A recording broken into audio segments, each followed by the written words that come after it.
O governo do presidente Michel Temer pretende apresentar uma proposta de reforma trabalhista até o fim do ano.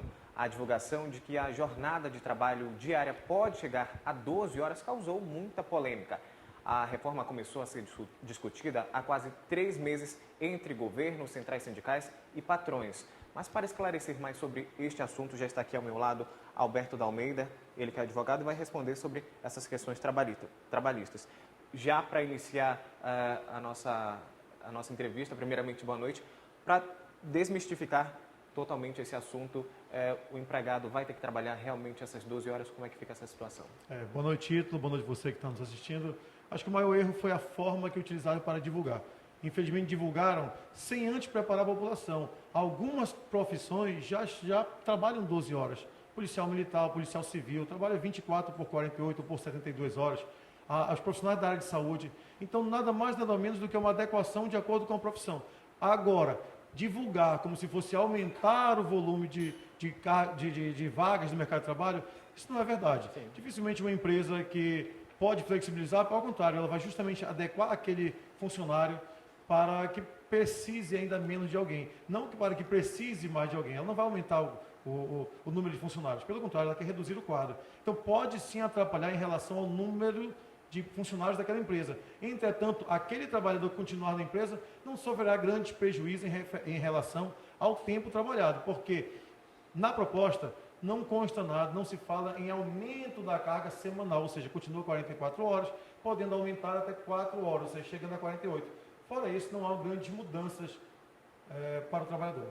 E é justamente isso que você falou, depende de cada profissão, de como vai ser conversado com o seu patrão, depende, como você falou, tem os que trabalham embarcados, os jornalistas, depende de cada área, não é isso? Sim, depende da área. E outra coisa, não vai ser uma negociação individual. A proposta é para que a negociação seja via sindicato. Agora, infelizmente, não prepararam os sindicatos. Nós temos sindicatos com 200, 300 sindicalizados. Entretanto, esse sindicato representa 5, 10 mil funcionários.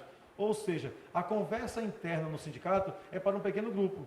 E dessas decisões sairão, olha só, sairá a negociação para que vai influenciar toda uma categoria. Então é importante, primeiro, que o Brasil fortalecesse os sindicatos. Mas para isso, poderíamos dar o direito que o trabalhador escolhesse aqui sindicatos, se sindicalizar.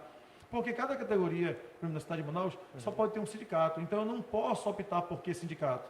Pegaram parte dessas alterações, né, ainda na proposta, pegaram de outros países. Só que países onde a negociação do sindicato só vai trazer alteração para os sindicalizados. Ora, como é que eu vou mudar a vida de pessoas que não são sindicalizadas se elas nem queriam participar? Então, acho que a forma adotada não está sendo a forma mais correta para o trabalhador brasileiro. Então, a seu ver, você acha que fazer esse empoderamento dos sindicatos gera algum tipo de malefício para os trabalhadores? Poderá atrapalhar aquele trabalhador não sindicalizado. Porque é um problema, todo trabalhador acaba contribuindo para o sindicato, de forma obrigatória. Então o sindicato apenas recebe. Nunca teve motivação para brigar, vamos usar a palavra brigar ou lutar, para melhorias para esse funcionário. Então, primeiro preparar o sindicato seria a maior medida antes de empoderá-lo.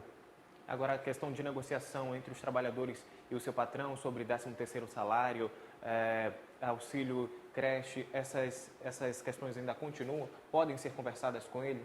Sim, aquelas regras que estão previstas no artigo 7º da Constituição, as que não são taxativas, elas podem ser alteradas. Porque a Constituição fala de modo geral, e aí abre para que a própria CLT, Consolidação dos Leis de Trabalho, que fala, porque ela é arcaica, é de 1940, da era Vargas, sim, década de 40. Entretanto, ela sofreu muitas alterações. Hoje, aproximadamente 15% da CLT ainda é a mesma do texto original. As demais, 70%, 85% já são mudanças que vieram ocorrendo com o passar do tempo.